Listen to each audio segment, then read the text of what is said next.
Hey, here's an introduction to another podcast. This is a really good one. Time flew by, which is usually a good sign. I feel like we kept this one moving along. Pretty interesting podcast to listen to. Yeah, we talked a lot about beer for a little bit. We did Beer Me. Mm-hmm. Talked about Jason Voorhees for a long time. Mm-hmm. Got into some other little bit like tied in some other horror stuff. Butthurt. Yeah, we talked about being butthurt. Butthurt as relates to a lot of horror movies. Yeah, exactly. Yeah. It was a big like philosophical butthurt discussion. And then we talked about video games for a minute. Mm-hmm. And then we talked about being literally butthurt for a little bit. Yeah. Just a tad there at the end. Yeah.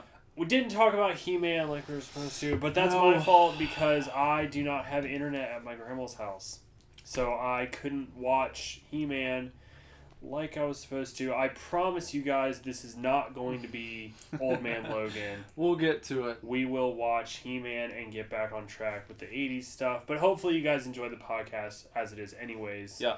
Because this is like the only time Nick and I talk. Yeah. We'll take you to Eternia very soon. Yeah. So, before that, though, you should check us out all over the internet. You can start at superdivorceme.com, where you can still add your email address to our mailing list, and you can still get 3 free downloads. Yep. All right. 3 full songs from our upcoming album that we haven't even officially announced yet. Right. So you can be the first, among the first. Yep.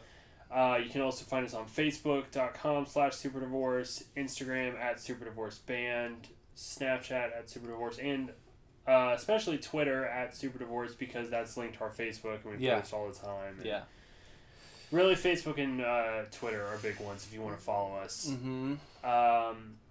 If you want to find Mr. Villars on anything, just look up at Nicholas Villars and see what there is to see. You'll find me if I'm there. Yep. Yep. And if you want to find me on the internet, you can track me down on Instagram at BenderButt. One word. All right, chefs. Enjoy this show. We are not getting a divorce. We are not getting a divorce. We are not getting a divorce.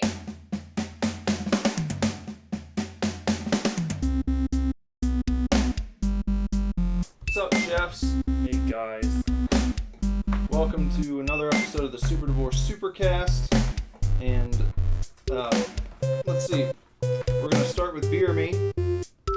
Well, he's Nicholas and I'm Bender. And then we're gonna. You should know that already. Yeah, but sorry, you know, I'm not making excuses. I dropped the ball in introducing myself. It's fine. I should do it myself too. I'm Nicholas. And I'm Bender. I also didn't say, hey man. Hey man. Hey man, welcome to Super Divorce Supercast. I started off wrong. Forgive me. We're excited. We're excited because we just got back from a walk. We haven't done that in a while. Nope. We walked over to the local Maristop. We were filming a brand new video show called Super Divorce Gets Beer. And we were filming episode number 1. And we got shut down when we walked inside the Maristop because they didn't want us filming. However, the man behind the counter, our friend, I can't remember his name. Don't ask me. I don't know. I feel like he told us at one point. Anyway, his boss does not allow pictures or video in the store, so we said okay. But we explained to him that we're doing this little show and we'd like to feature them so that on the off chance someone in this area sees us getting beer at this place, then they can go there and get it too. Yep. And they'll be inclined to do so because I feel like seeing is believing in this case. We've talked about going over there and how it's very unassuming and just looks like kind of a shithole. I hope they don't listen to this because I don't think they will. No, probably not. But the looks are deceiving in this case. Exactly. Because it's not a shithole. No, it's a great beer cave. Yeah. A magical beer kingdom. And from that beer kingdom, we went with Golden Road Brewing's Hollywood Blondie, Belgian-style blonde ale with passion fruit and peach. Yes. And we had some of Golden Road's beer recently. The Palisades Pineapple. Which was excellent. Which was so fucking good. So I'm so excited to try this. So it's made in LA too. Yep. And this is another one with, I like the packaging, I like the colors on this too. Mm-hmm. Very summery. Mm-hmm. A little bit of that throwback flavor. Yeah. Because it's kind of like got the washed out thing going for it, you know, as far as the colors go. So let's crack this open. Crack it open, a cold one with the boys. Cheers. Cheers.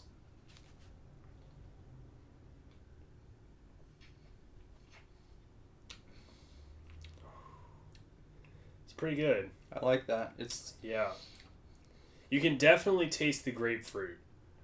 Yeah. I Or taste the passion fruit. Is that what it is? It must be. Because grapefruit came to mind. Yeah. But I guess I've never eaten like a raw passion fruit, so I guess it tastes a lot like grapefruit. Must. Because it doesn't. That's not peach. No. I'm not tasting peach there. I do taste a little peach. It's the aftertaste is peach, which is really nice. But the dominant flavor when you take your first sip is it's got that. It grabs you. Yeah. It's not sour, but it's not like extra sweet. It's just like a very like fruity, acidic flavor. Mm-hmm. Yeah. It's on the attack. Mm-hmm. It Yeah, gets you it right really, away. yeah, it really like it punches you in the gut. But it's good. Mm-hmm. Good summer beer. I could drink this by the beach, or for any of our Hispanic listeners, por la playa. Or I could drink it by the pool, out on the back porch, the front porch. Any porch, really. Any. You could drink it on a big deck. Yeah. You could drink it if you have a big deck. You could drink it in a hammock. Yeah. You could drink it camping, really. I mean, summer camping by the lake. You don't want to drink it on... Watch out for Jason, though. Yeah. Maybe if you offered him a sip. Maybe. He'd sit down. Change his tune. Yeah. Maybe that's all he needed the whole time. Probably. He just wanted to party. And he was sad that no one invited him. Yeah, so he killed them all. Anytime someone saw him, they just ran away. So he's like, alright, well, fuck it then. Yeah. I'll just kill everyone. Exactly. They should make a Party Boy Jason movie. Party Boy Jason. Yeah. So good. That'd be so funny. We should make a Party Boy Jason movie. Jason becomes a fuckboy. Friday the 13th, part 12. Jason's a fuckboy. He's just, I don't know. What do fuckboys do? He just sends dick pics. Sends dick pics and he brings the beer, but still no one wants to party with him. Because he's just a fuckboy. Because he's a fuckboy. And they all tell him that. They're all just like, no, we're not partying with you. You're a fuckboy. And then he just like, he goes apeshit and kills everybody. You'd have to figure out fuckboy ways to kill people, though. I don't know. Like, there's no... he would do it in a way... There's, like, no romance in it. Yeah. Where, like, there's no chasing after a girl as she's running. It's all, like, when they're least expecting it, and he always, like, comes up from behind. Mm-hmm. And, you know, just, like... That kind of thing. There's no... I feel like there could be there'd be one where, oh, okay, I got one. He puts super glue on the beer bong, so the guy puts it in his mouth, but he keeps pouring beer in until he drowns. He just won't stop. You know? Yes. He's like holding him against the wall. Just 40s. Yeah. Like, yes. He's holding him against the wall with one hand and then continuing to pour beer in with the other, you know, somehow. So, that's genius. Yeah. So good. That's a good one. That is a good one. I like that one. Did you ever see Sorority Row? No. There was a part in that movie where a girl's drinking a big bottle of wine and the killer, like, she's like laying down, you know, she's had a hard day or whatever. Mm-hmm. Her friends are dying and all that. She's like drinking this wine and she like tilts her head back and then the killer's like right behind her and he just like punches the bottle and it like goes into her face. It's pretty awesome. That would hurt. Yeah, that would hurt. Carrie Fisher's in that movie. Is she? Mm-hmm. I think it's a remake. But yeah, Sorority Row. I just saw a picture of her that was on Facebook earlier where it was like her Princess Leia slave outfit. Oh, yeah? Where she was... You've probably seen where she's like at the beach. Oh, yeah. Sexy poses. Yes. Sexy pics. Those are good pictures. They are. But someone put Godzilla in the background.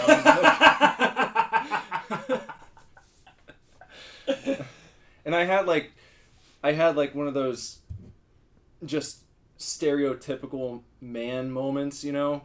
Because I saw the picture come up and I was like, ooh. Yeah, I've seen it a million times, but it's never... still hot. It is. She's then you're like checking her out for a minute, and then like 10 seconds later, I was like, oh shit, there's Godzilla. But what a stereotypical thing to do is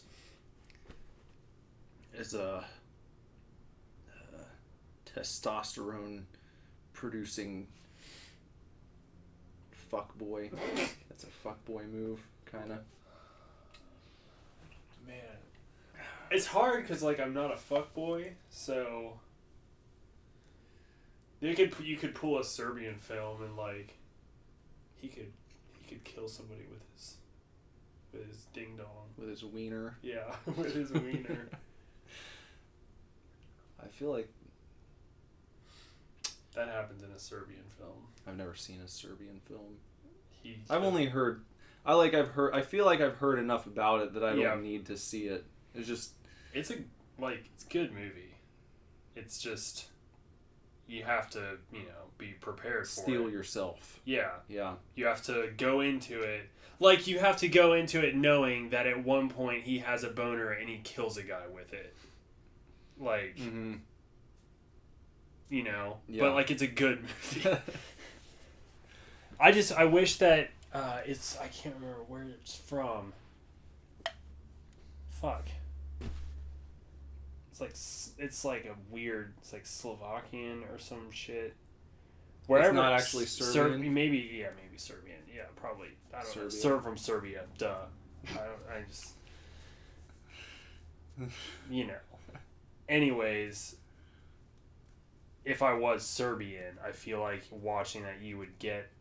It's one of those movies where you feel like there's a lot of like commentary in it and throughout it, but you don't really like. I don't live in Serbia, so I don't know that kind of thing. That's what it feels like, but it's a really interesting movie. It's just a hard one to handle. I suppose killing someone with your wiener is a fuckboy move. Yeah. Yeah. Maybe he uses like a... I feel like, fuckboys, when like a girl doesn't talk to them, they like to... I don't know. Well, I'm just gonna kill you then. Yeah. Maybe Yeah, that's exactly. What happens, Maybe he puts he wears like a poison condom. Which would be a bit... Because they already did the dagger prosthetic from 7. Yeah. See, that's psychopath. You need fuckboy, so poison condom. Or he just pokes holes in it to like get her pregnant and then not support the baby, but it ruins her life like that. And it's Jason's child. So. Yeah. So it's a nightmare child. Yeah. Yeah. That could be it too. I don't know. I feel like throwing controllers. You could throw video game controllers, like. Yeah, he plays someone in plays someone in Madden. Yeah.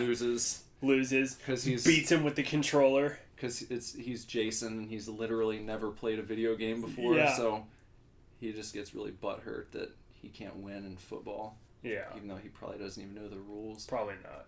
Maybe. I mean, he was a kid at some point. Yeah. But I feel like the game... And he was old enough to be familiar with football. The game's probably much different now from when he might have been playing Pee-wee, Uh-huh. you know? Friday the 13th, part 13, Pee-wee Jason. What if they made a prequel about Jason Voorhees that was like totally, it was like G-rated, like an inspirational sports story about what happened in his life before he went to Crystal Lake, you know? Like the... And then he goes to Crystal Lake summer camp at the very end of it. Yeah. Like, you don't know it's about Jason the whole time. And then just like the bus pulls up. Yeah. He's going to summer camp, that's all you know, but then you see the sign. That would be so incredible. You just hear him, they call him Jason Uh-huh. throughout the movie, but you never hear his last name. Right. Because it's Pee-wee football, so they have their first names on the back of their jerseys. Yeah. Yeah. Yep. And he's got mental issues, and he's kind of a little bit deformed, just a tad, Just a little bit. but like still kind of cute, attractive little kid, and he goes through this whole thing, scores like the winning touchdown at state, and then the bus pulls up, and he gets on the bus, and it pulls away, and it's just like,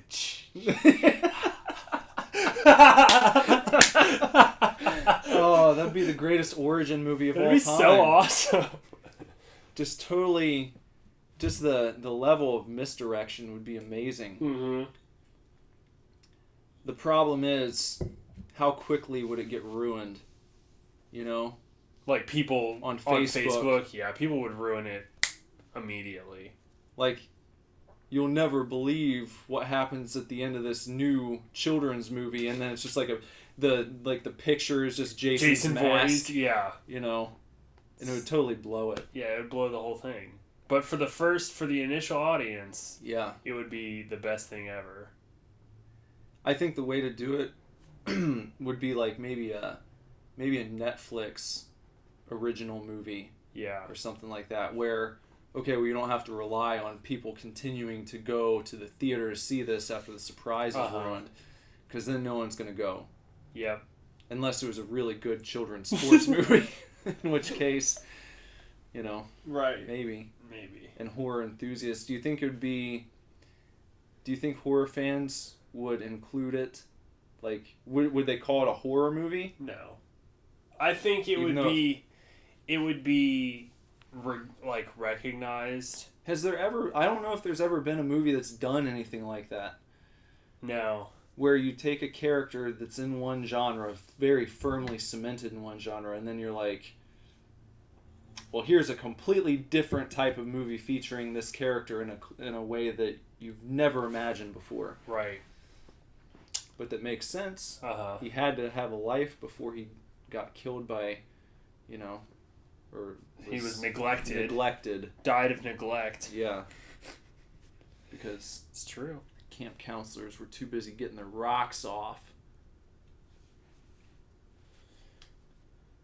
Yeah.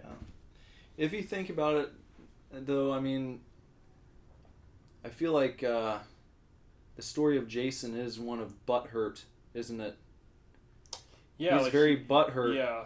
about what happened to him. Well, he's butthurt about what happened to him, but then he's also butthurt about what happened to his mom. Yeah, but she was just butthurt about Jason, too. So, like, can you reduce all revenge down to just people being butthurt about something? I mean, I'm not saying it's never justified, right. But like, I mean, Freddy was just butthurt that a bunch of parents killed him. Because he was touching their kids. But, like, why wouldn't... That's... See, in that case, the parents, I think, are justified. Yeah. That goes beyond butthurt, in my opinion. If you find out that this dude is... diddling your kids. Yeah, over in the neighborhood. Uh-huh. It's like, okay, well, I'm not butthurt about it. I'm furious. I'm furious. Right. Yeah. I feel like butthurt is more like when people can kind of look at you and be like, they make that face. Uh-huh. Really? Like the guy. Really?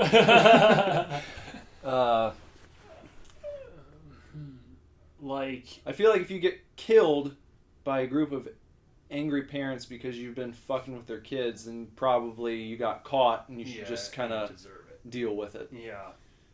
What about Michael Myers? I mean, he killed his sister, and then he had to go into a mental home. Well, like, What the fuck? What else would you want us to do? Yeah. Just, well, that's okay. It's okay. That's all right. I could, like, what are you gonna do if you're the parents? You couldn't sleep at night, knowing your kid in the next room already killed one of your kids. You know. What about boiling down revenge to just being butthurt? What about Kill Bill? Like, the bride is an assassin. Mm-hmm. She doesn't want to be an assassin anymore, so she goes and marries a fuckboy. And Bill's just butthurt that she didn't marry him. Yeah. So he kills everybody that she's ever known and shoots her in the face. I think that's butthurt. Yeah. That's another case where someone should have dealt with it. Yeah. You got to handle your shit a little bit as an adult, you know. Instead of overreacting. John Wick, I think he's justified. Yeah, they killed his dog. They killed his dog, but it was like the last gift he received from his wife, you know? So I think that goes beyond butthurt. Yeah. He's not just butthurt they killed his dog. He's butthurt that they killed Daisy. Yeah. It meant more than just it's your dog. Yeah. You know, can't you just get a new dog? No. Well, not like that. Right. You know? And so I'm going to say John Wick was not butthurt. Well, maybe you can't reduce all revenge to butthurt then. I guess you can't. No. It was just a question. I was just asking. We talked it out and figured out that you cannot. You can't do that. But I think certainly some cases that you might have previously considered revenge are nothing more than people being butthurt about something that they should have gotten over. Yeah. And I think that's that's where the line is drawn. Is this person justifiably pissed off, and are their actions, do they balance out to the harm that's been done to them? Yeah. Well, Jason, I guess he died. So, if you found a way to die and come back to life. But why go after every camp counselor? Why not the camp counselors that killed you? Yeah. Because the other camp counselors kill his mom. So then he just wants to kill but I guess he could just kill the one girl. What about Jason's mom? Like, what is she doing? Just killing counselors? Because you never even... Did she ever kill the original counselors who were supposed to be keeping watch on Jason? I don't think so. Wouldn't that be ironic? Yeah. If the original counselors that let Jason drown were like the only camp counselors at Crystal Lake who actually lived full, happy lives. Just, you know, I don't know if that's addressed, is it? No. I mean, because they shut down the camp when Jason drowns. And then I think they, like, open it back up or something. Yeah. You know, they open it back up and bring all the counselors in, and Pamela's there. And she kills everybody for letting her son drown years ago. But that was years prior. I think. It was, I believe. Because I think the first scene of Friday the 13th in the original is, like, I believe... It's supposed to be in like the 50s or 60s. Yeah. And Pamela's old. Yeah. She's not like a young, 30-something mother who's killing people. She's older. Mm-hmm. So, yeah. That series takes an interesting turn, doesn't it? That was a ballsy move to even bring Jason in number 2. Yeah. Because you wrap things up nicely. I think we've talked about this before. Like, if they would have left Friday the 13th alone and never made any more, I think that the series might be more esteemed as far as, like, movies you consider horror movies, but they're also considered to be, like, a little classier than your Yeah. average horror film. Yeah. Because it's like a one-off. It's got an intriguing story.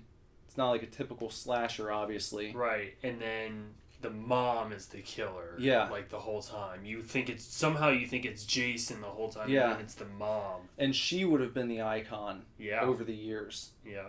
You'd know of her from Friday the 13th, not Jason. You know. Pamela Voorhees. Yeah. It's kind of like, it's like that. It would be the same as like knowing the killer from Sleepaway Camp. Mm-hmm. You know? Yeah. Maybe it would be more along those lines. Like, you had no idea about the end of Sleepaway Camp until you watched it, until I showed it to you.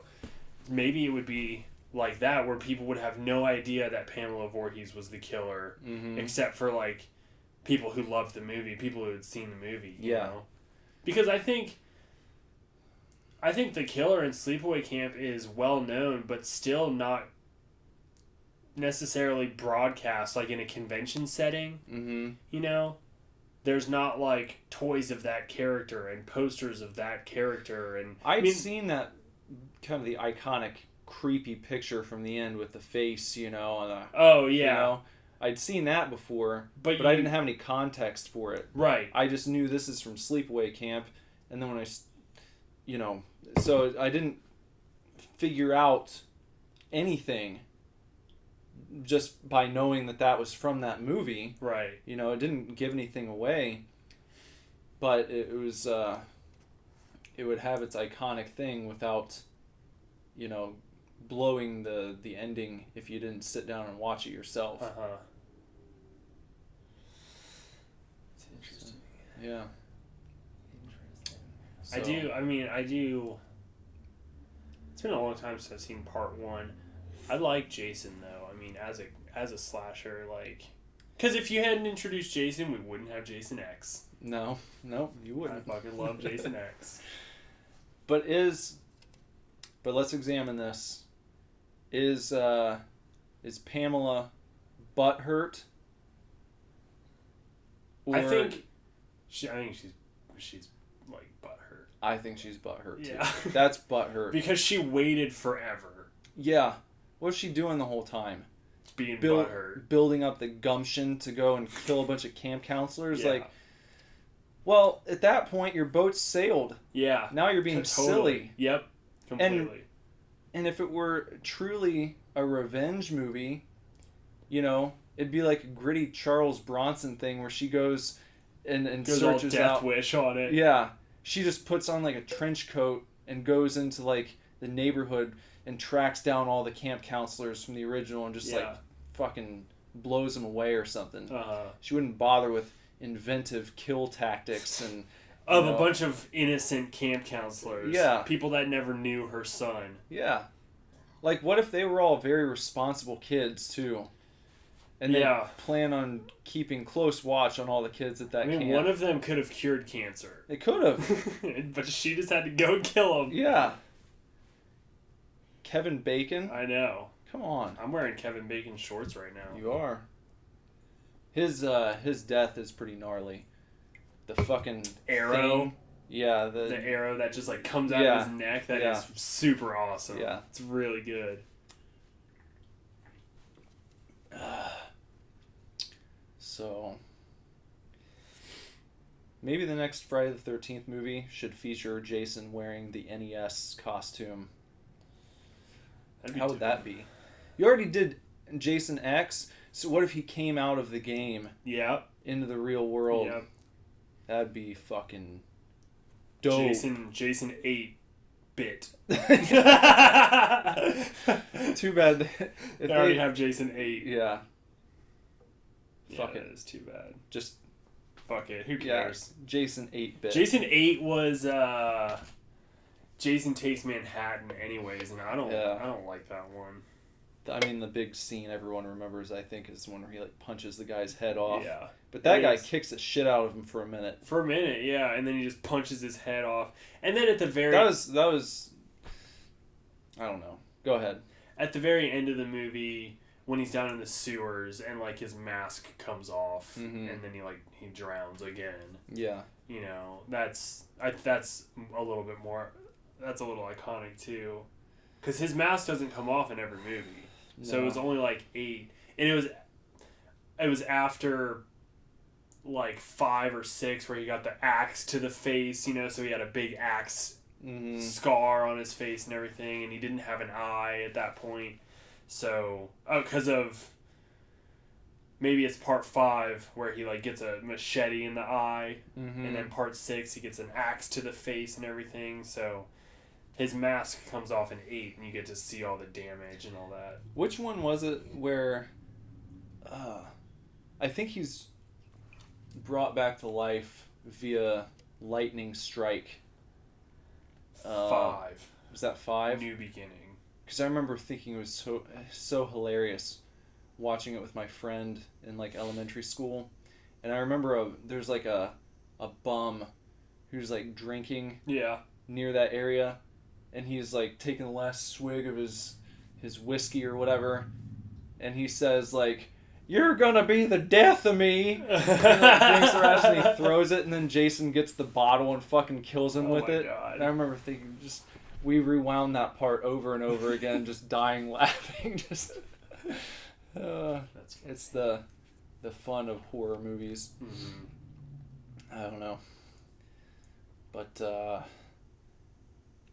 yeah, when you mentioned Jason X, this has just turned into like the Jason podcast. It has, but you know what? That's okay, because once again we didn't watch He-Man. Yeah. But it's my fault this week because I don't have internet at my grandma's. I've been watching She-Ra.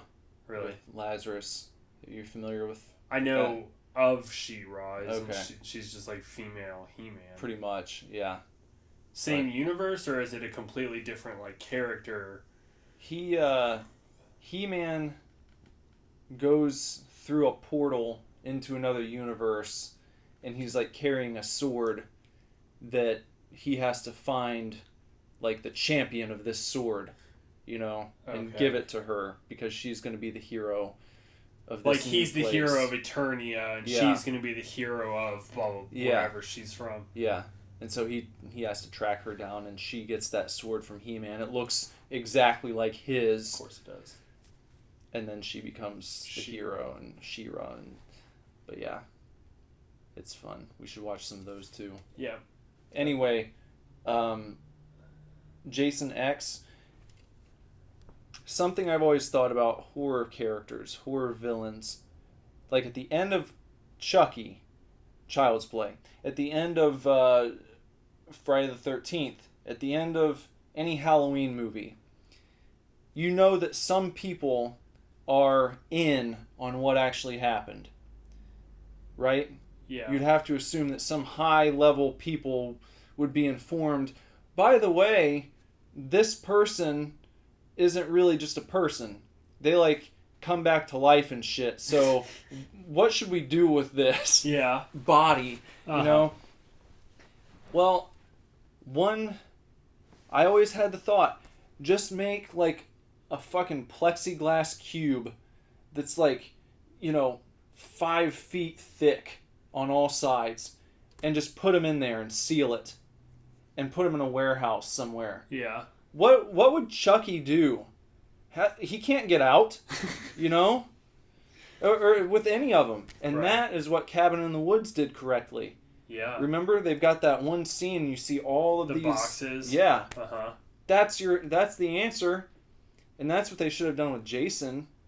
Not just freeze him in this facility, Put him inside of something that literally you'd have to, like, cut open with some sort of instrument. Yeah. That'd be so durable that, like, an earthquake could happen and could fall down into a fucking, volcano. And yeah. Like, he still wouldn't. Yeah. So, I don't know. I don't know what people are doing there. Yeah, even in Jason X, he's just like, at the beginning, he's just standing there with a chain around his neck. Yeah. Like, he's not even... I think maybe his arms are probably restrained too, but he's just like on chains. Yeah. And they're like, we have to freeze him. Yeah. That is silly. But that would stop just about anyone but Freddy. Right, because he comes in your dreams. Yeah. But if you pulled him out... And put him in there. That would have been one way, because they did that. They brought him out of dreams. Yeah, they always pull him out of the dreams in the movies. Which I thought was the coolest thing when I was a That kid. is dope. It's super cool. I loved Freddy's Dead, The Final Nightmare, when I was a kid. I have to. It's been a while since I've seen it. Was that that one's in 3D, isn't it? Or the end of it is? I don't know. I'm not sure. I think it is because I have a box set of all the movies, and that one comes with 3D glasses, and there's a little like, put your 3D glasses on now at the very end.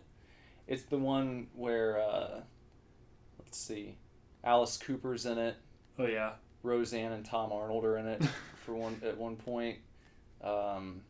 It's got the really sweet sequence with Breckin Meyer when he falls asleep. He's like the stoner guy, and he goes inside the Nintendo game.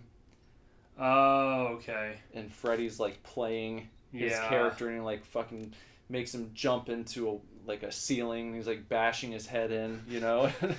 Then he comes up against Freddy in like a boss fight, and it looks like an NES game. I just thought that was really cool when I was a kid. Cool. The comic book one in Freddy, I think 5. Mm-hmm. No, 5, 4 or 5. I know what you're talking about though. But the comic book Freddy is really sweet too. Mm-hmm. Yeah, Jason only goes through. I mean, he has like a different mask, but unfortunately his costume kind of stays the same. Just it's very Michael Myers. Mm-hmm. I will say, I give credit to the Friday the 13th series for the fact that, like, across different directors and different actors playing Jason and, you know, all that kind of stuff, they kept Jason's, like, physical appearance deteriorates throughout the films. Yeah. And it's really interesting. Like, his costume, like, you can imagine that it's the same one that he was wearing in part 2. Yeah. And that it's just been torn and muddy and wet, for like however many years. And, getting a different mask and thing is kind of a different story. But like at least his like body and his clothes kind of wear this weathered, continuously weathered look to them, which I think is cool for the series. Yeah.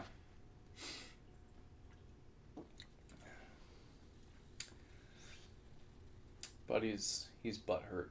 Yeah, he's just butthurt though. So is Pamela. And they're taking their frustrations out on people who have nothing to do with their problems. Do you think Cropsy from The Burning is butthurt? I've never seen The Burning. Oh man, it's so good. I need to watch it though. It's so good. I love The Burning. It's better than Friday the 13th.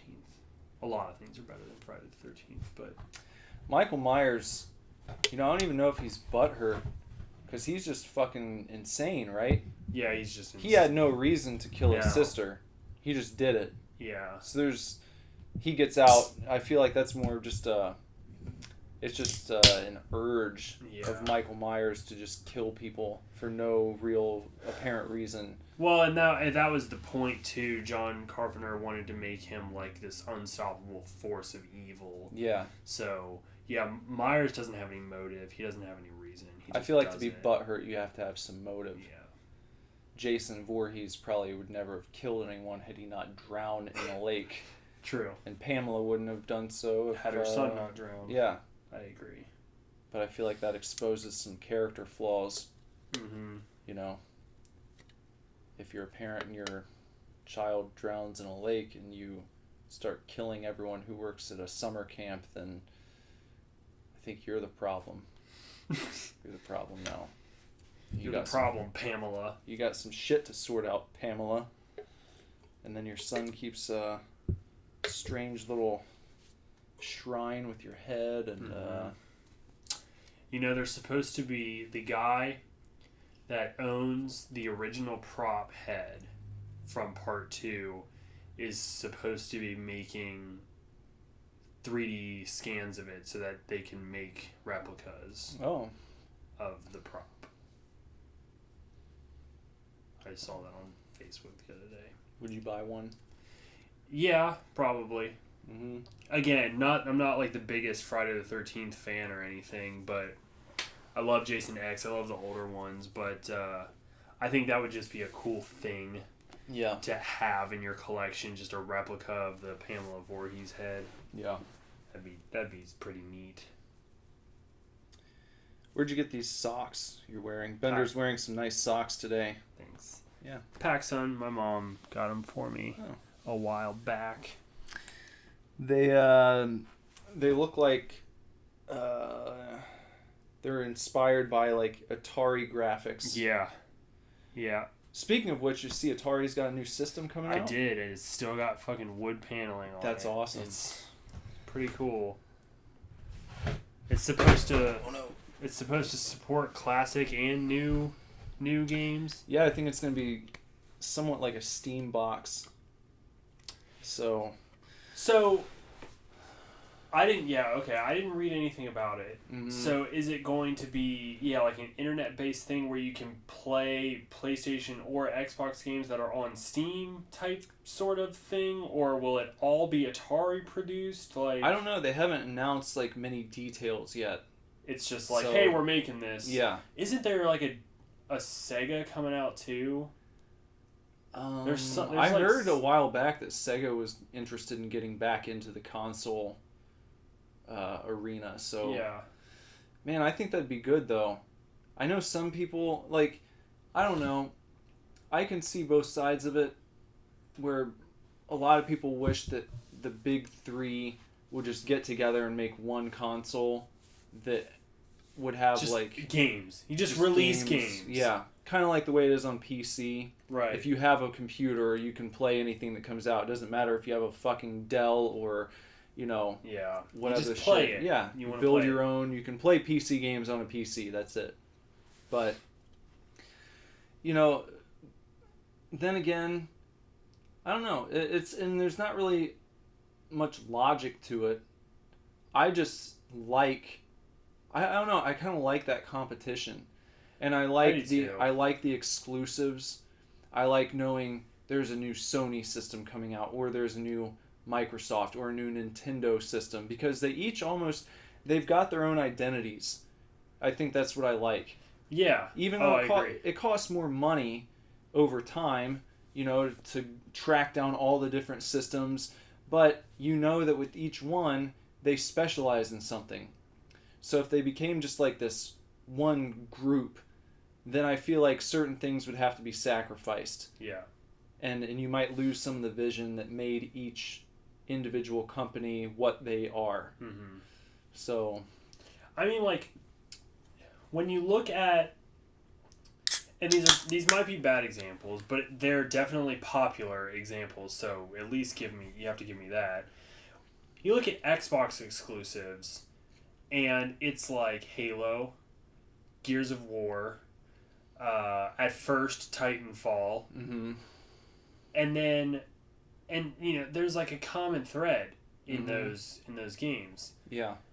And then you look at PlayStation's exclusives, and it's like The Last of Us, Uncharted, Shadow of the Colossus. There's just, I feel like there's an identity. there are great exclusives on Xbox, but for myself personally, I think Sony is more open to having exclusives that are not necessarily your traditional type of game. Mm-hmm. And that would exclude like Last of Us and Uncharted, because they play very much like other games. The stories are exceptional, Yeah. but they are semi-generic in their like playstyle. So I'm talking about like Ico and Shadow of the Colossus and The Last Guardian, which I know are all made by the same people. Mm-hmm. I know. But they offer a unique experience, and I don't know of too much that's on Xbox that really kind of pushes into like the art form of gaming. Yeah. Well, I think, as far as Sony goes, on top of that stuff, like, even though they're not exclusive anymore, like, that's where the Metal Gear series grew up. Yeah. And, yes, I know the original two were on the Nintendo, much like the original Final Fantasy games were on Nintendo, but I feel like they found their footing and became like cultural phenomenons when they went to Sony. Yeah. And Sony has that type of thing, which I think you can throw Metal Gear, Final Fantasy in with those. Kingdom Hearts the same way. Yeah. It's that kind of, it's got a Japanese flavor to it, you know, in that sense of those games anyway. That's what you find that's what you get with Sony versus what you get with Microsoft, because obviously Microsoft is like American based. Yeah. And I'm not to bash Microsoft at all, because like if I ever have extra money lying around, I will fucking buy an Xbox One. Well, they offer something different. They offer something different, yeah, but I just... that some people are totally into. Right. You know, and that's cool. Mm-hmm. I like that that's there, because I like some of that stuff. Admittedly, you know, I feel like I use my Xbox One the least out of my consoles I have. But, you know, but even Nintendo, being another Japanese company, offers a different flavor than you get with Sony. Mm-hmm. It's generally a bit more vibrant and childlike, Yeah. you know? There's a sense of like wonder and awe. Yeah. Like you can like they're like Nintendo developers are reaching so far into their own imaginations. And it reminds you playing games as a little kid. Yeah, always. Like no matter how good an adult the game might be, like Breath of the Wild, Mm-hmm. you still just feel like a kid when you're playing it. Right, because even though there are objectives and there are certain things you're trying to do, And it's hard as fuck. yeah, it is, it pulls you along with that sense of like, yeah, I know there's stuff to do, but maybe I'll get around to it and maybe I won't. Uh-huh. Maybe I'll just wander over here because this is intriguing to me right now. I want to know what's behind those mountains, you know, or what's in this cave over here, in a way that's different than when you're playing Skyrim or something, you know? Yeah. It's just, there's a different quality to it. Like you said, there's more, it's awe and wonder, and really, you're wondering, what is this world about? What can I explore here? What can I find? So... That's why I would kind of hope that they always stay separate. And maybe it would be good to have some other companies get in the mix, because you know that those three aren't offering everything. Right. And Soul Calibur started on the Dreamcast. Yeah. So, you know, I'm sure there are other things, other niches to be explored and to really be expanded upon and mastered. So with the internet and, you know, people being able to advertise for much cheaper than they would have 15 years ago, maybe, you know, Atari and Sega can find some sort of niche market Mm-hmm. and get back in the game and offer another alternative. Yeah. You know, It'd and really be interesting. I hear, you know, one of the other arguments is like, well, how do you expect me to afford all these? It's like, well, I don't. Yeah. You don't have to afford all of them. No one said you had to. Pick one. Yeah. Or pick none. You know, or save up. I've heard people say that too. It's like, you know, like a new console comes out and I'll see people post on Reddit or Facebook and they show like their haul that they got from the release day. And people will say things like, must be nice to be rich and all this shit. And it's like, fuck you. You know, you don't know. This person might have a shit job, and what they've done is they've been putting aside $10 a week for the past 2 years. Yeah. So that when the next thing comes out, here's my console fund that I've been building. So it's no sweat off my back when I have to throw this down, you know? I met a guy one time at Horror Hound that said that he was a pizza delivery guy, and like all he fucking did was just deliver pizza and save up money to go to conventions, and he would fly out to LA like a couple times a year. And who knows if I can believe the man, but he said, you know, we talked for hours because we were in line together, and he talked about how he like knows Quentin Tarantino, and he's like stayed at his house, and like he met this guy, and he knows this guy, and he, I still have never seen this movie, but he told me about this movie called Tag the Assassination Game, and it's directed by the guy that played Michael Myers, Nick Castle. And Nick Castle also was in or directed The Last Starfighter, I think. Oh. Something like that, but like we talked, he just talked about all that kind of stuff. But yeah, he was a pizza delivery guy. He was just like, and he was like in his 30s or 40s. He's like, this is all I do. I just like deliver pizzas and save up my money and then just come to conventions and buy all kinds of horror shit and then fly to LA a couple times a year and hang out with celebrities. I mean, it's not unreasonable. No, I don't think so. If you're not blowing your money on other shit. If you go to like 2 conventions a year, yeah. like if he went to Horror Hound and he went to Cincinnati Horror Hound and Indianapolis Horror Hound, mm-hmm. and then in between Horror Hound, which is March and September, yeah, flies out to LA in, July, late June, early July, and December, January, that's when he goes to LA. There you go. That's it right there. I mean, if you're a single dude living in, an affordable apartment and you don't have other expenses, maybe he's got a car that's paid off, that's good on gas. Uh-huh. Delivering pizzas, depending on where he is, and how long he's been there. He might have people who order every week. Because that's another thing is in that type of job, if people get used to seeing you, then I think your tips go up a little bit because you build a relationship with these people and they're more inclined to help you out.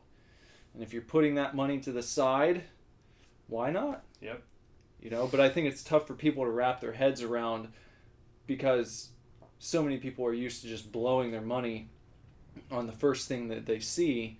And then they wonder why they don't have any to buy the things they actually want. Yeah. It's like you have no regimen, you have no spending discipline. So then when the things that come up that you actually want are in front of you, you get resentful and pissy about it because you can't buy them. Right. It's like, well, where else has your money been going? Yeah. So, I don't know. That shit pisses me off. I know that's how I feel about like Mondo stuff though, mm-hmm. but I want to start saving money so that when Mondo stuff gets released, mm-hmm. if I really want it, I can buy it. Yeah. So for a while now, I haven't seen anything where I'm just like, oh my god, know? But every now and again, Mondo will do something and I'm just like, holy fuck. Well, I know I've been in that position before, but I don't, that's my thing is I don't get resentful about it. Right. Because I know it's my fault. Uh-huh.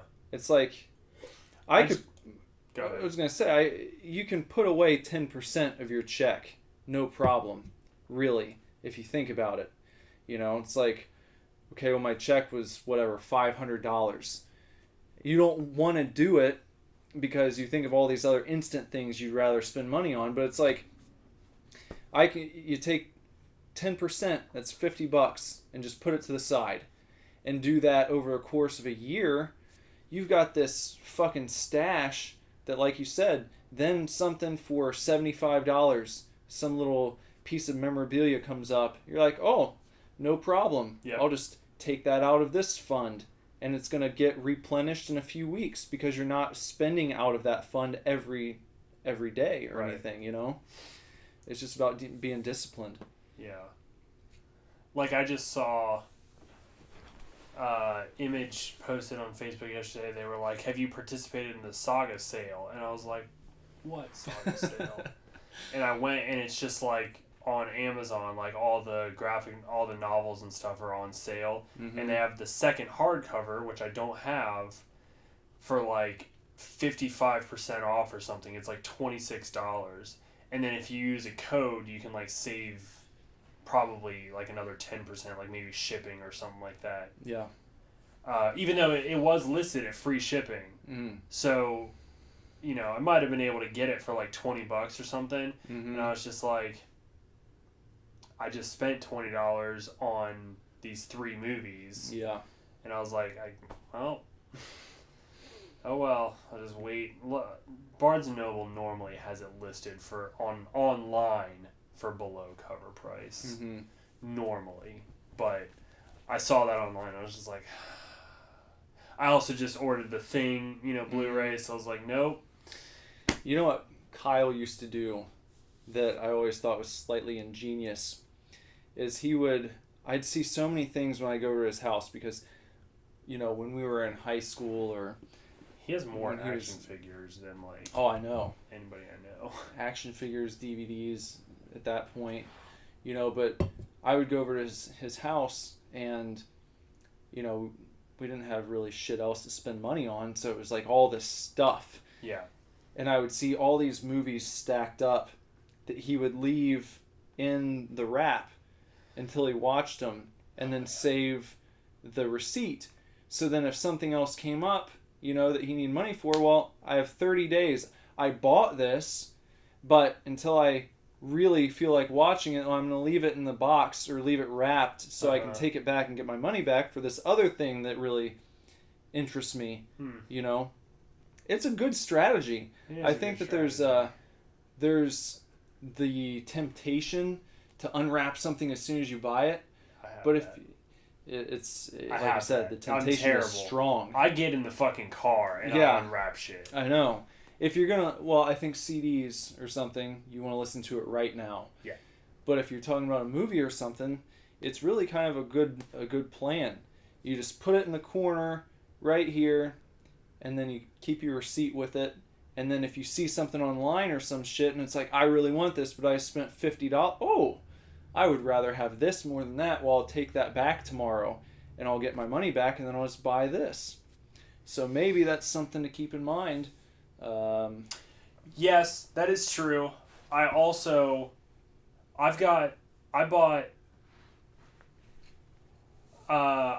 received 5 Scream Factory titles in the last 3 days, and 2 of them I spent less than $10 on total, though. So, I agree with that strategy. That's an amazing strategy. I also am a super collector, though, and I'm just I don't really... If I'm gonna buy it, it's mine. Yeah. That's not to say that I haven't gone to buybacks or taken things here and there. When I got that Dead Alive Blu-ray, I took a bunch of shit in to knock the price down. But what it can do is lessen the sting of a possible impulse buy. Yeah. Where maybe a few days later, you're like, I bought this thing in the moment, but now that I'm looking at it and it's still wrapped, I'm kind of like, I really don't want it. Yeah. Or how many times? Am I going to watch it once and then just wish that I had that money as opposed to... having this thing sitting on my shelf. Yeah. Would I rather something else be in that spot? And if so, well, then maybe I can get rid of this in exchange for that. Yeah. Or at least put 3/4 of the price that I get from this towards that thing. Yeah. That would work very well with, stuff you buy at Walmart or FYE, maybe. Yeah. Because, unfortunately, in my case, a lot of the Blu-rays, especially horror, I get them all online. So it's and that's a hassle. It's a real hassle to send something back and get your money. And sometimes, it's you might not get all your money, or you get all your money back, but then you have to pay to ship the thing back to them, and it's a big hassle. So I get a lot of stuff online.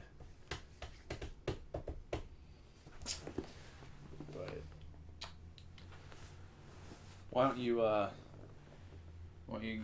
wrap us up here, because we're almost in an hour. Oh my God. This one flew by. Yeah. So. Earlier though, I was gonna say we were talking about everybody being butthurt, and I was just gonna say I am literally butthurt right now. You are. Yeah. You got your butt tatted up I got my butt tatted up. with some I imagery. love talking about it Mm-hmm. because it's so funny. But I just want all of you guys to know that Nick's wife tattooed my whole butt the other day. The whole thing. She spent the whole day touching your butt, Yep. tatting it up. At one point, when she was putting the stencil on, it just had to happen. I had to literally like take my pants like basically all the way down. Mm-hmm. I was just standing there naked. Just covering up. I did. I had to cup. Yeah. You know, but I had her and Ivy. Ivy helped put the stencil on. So, she also shaved my butt too. Oh yeah. So your wife shaved my butt the other day. Well, now we're family. I know. If we weren't before, Yep. you know. And they were just like they did my like back and got the stalk on there. Yeah. And then she was just like, okay, Mm-hmm. well, here we go. And then Jesse did the right cheek and Ivy did the left cheek, and I was like, this is happening. This is happening right now. How many of you listening can say that you're in the club that is made up of only people who have had their ass shaved by their friend's wife? Yeah. You know? Not many of you. Nope. Not many of That you. is a unique circumstance. It is. It's a very exclusive club. It is a very exclusive club. But it was, of course, it was all fine and professional, and Jesse and I have been friends for years. Yeah. So there's nothing weird. It's just like, Just, that was just what was happening that day. Yep. But I love it. It's so good. Oh my god. Well, we'll go ahead and shave your asses out of here. The intro or outro, sorry. And thanks for listening. Bye.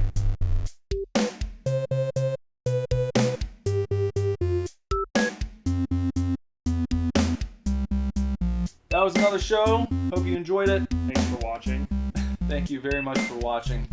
And we'll be back next week. More Beer Me, more talk. Hopefully we're going to talk about He-Man. We're going to talk about He-Man next week. Well, yeah, we'll see. Eternity. We'll probably have to like hang out and actually watch them together. Yeah, we'll watch them together. I'm not going to get internet till I get paid again, which is not till next Friday. We'll make a thing out of it. Make a thing. Until then, superdivorceme.com, your one-stop shop for all your super divorce needs. It's our mother base. It's our launching pad. Sign up for our email list while you're there and get 3 full songs from our upcoming album that we haven't even officially announced yet. So it's very, very exclusive. Believe me. Yep. And then follow me. Sorry. I got ahead of myself. Twitter at superdivorce. Snapchat superdivorce. And Instagram at superdivorceband. If you would like to follow me on social media, just look up Nicholas Villars. And if you want to follow me on social media, you can find me on Instagram at BenderButt. And that's about it, y'all. So thanks for watching, and we'll see you next time. Enjoy your week, chefs. Super divorce.